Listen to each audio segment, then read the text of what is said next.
Hello, it's Miss Obermeyer for digital photography class. Today I'm showing you a second enrichment project. This one is also selective color, but it will be using the gradient tool.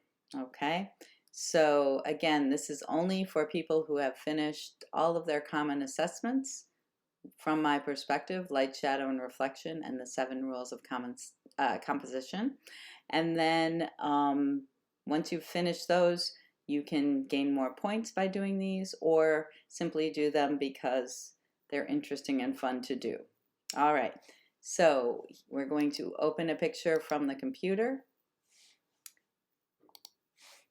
It's a picture I took a few years back of a friend of mine. I love the fact that her drink and her dress and her nails all matched. So we're going to go and add the black and white layer, which is right there. Okay. Again, always remember we can make the black and white layer a little, the color is a little darker if we'd like to. There we go. I think I'll do something a little like that. All right, now we're going to go over to our mask on the black and white layer, which is this little rectangle, okay? And this time, instead of using the brush tool, we're going to go to the gradient tool, okay? The gradient has to be black and white, though. So black, white, and gray, okay? There's usually a preset for that, okay? We don't want to use a color in this case. And then we can choose linear, radial, angle, then there are various, kinds of gradients that you can use. All right, so we're going to start with the linear gradient, okay? The linear gradient, let me close this up here, okay? With the linear gradient, we have to, again, make sure we're on our mask. We're going to click on one side and drag it across. And what it does is it brings back the color in a very faded kind of way. Okay, so it goes from full color to black and white on this side.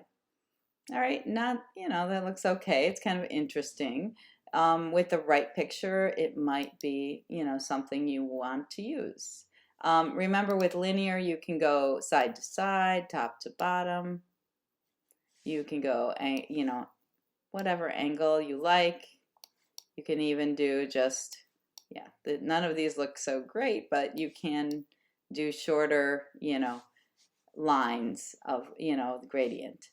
All right, now I'm going to switch to the radial gradient. The radial gradient brings back, it will go in a circular pattern. So I'm going to click here and go out to the side, and that's kind of cool because now it gives kind of this highlight right on the drink, and I can kind of play around with it and see where it's going to look best. Okay, I can do little tiny parts. Okay, it's kind of interesting stuff. So you would have to kind of play with it and see where the best spot of color would be. Okay, let's try maybe a little bit more here. Yeah, it's kind of interesting. Right there. Although I do want to bring back some more of the nails here, so I could switch over to the brush, and I could kind of, whoa, that's too much.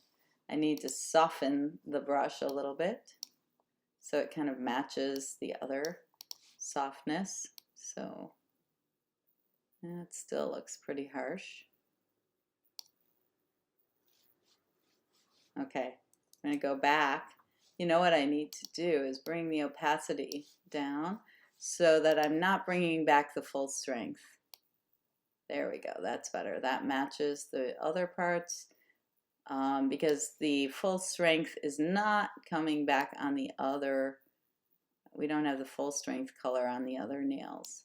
Okay, so what I did was lower the opacity on the brush so that I was just bringing back part of the color. So it's basically I'm painting with a gray rather than a black.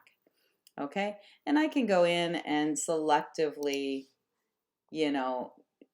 decide, okay, well, maybe I will switch to white maybe I don't want her dress, you know, to be pink at all here.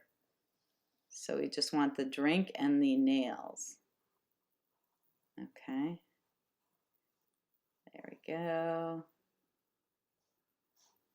Okay, bring that back like that.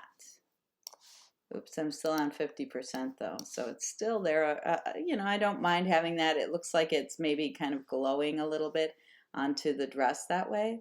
So that looks pretty good. Okay, so play around with that technique, and that technique is using the gradient tool to bring back selective color. Always save them at the end. Okay, save as PSD, and then you can save them as JPEGs to upload. That's it. Oop, there we go. All right, have fun.